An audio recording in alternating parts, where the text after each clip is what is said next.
are arrested and charged with, a relatively minor drug offense and told that you will spend 25 years in prison if you take your case to trial, but if you cop a plea and get only 3 years or a few months, or even be willing to be labeled a felon for life, you'll be out in a matter of months, days, or just a few years.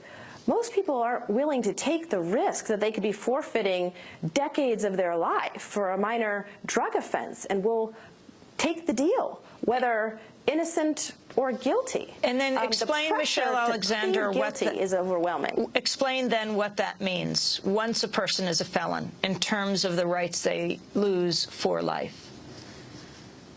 Yes, well, once you're branded a felon, you may be denied the right to vote, automatically excluded from juries, and legally discriminated against in employment, housing, access to education, and public benefits. The very rights that we supposedly won for African Americans in the civil rights movement no longer exist for those labeled felons. That's why I say we have not ended racial caste in America. We've merely redesigned it. All the old forms of discrimination, the forms of discrimination we supposedly left behind, are now perfectly legal once you've been labeled a felon. And thanks to the war on drugs, millions of people of color have been branded felons for relatively minor drug activity in the past few decades. Michelle Alexander, our prison population has quintupled. To what in terms of the world, comparing our prison population to the rest of the world?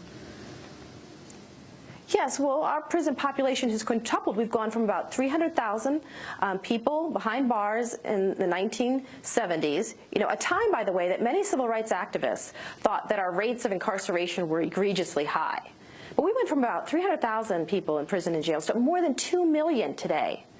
And the vast majority of that increase has been due to drug offenses. About 2/3 of the increase in the federal prison population is due to drug offenses, and more than half of the increase in the state population. Can you talk, Michelle Alexander, for 1 sec? I just wanted to ask if you could talk about the jailing of black men, often in white rural communities, and what that means in terms of bringing federal aid into those communities. Yes, kind of a well-kept secret about the way our census laws and redistricting operates in the United States is that people who are warehoused in prisons, and the majority of new prison building in the United States has taken place in relatively white rural areas. The majority of the people who are put in those prisons, particularly in a state like New York, are poor people of color. But the people warehoused in those prisons are denied the right to vote, right? But those people behind bars are counted through the census as part of the local population for the purposes of redistricting, leading to a greater number of state representatives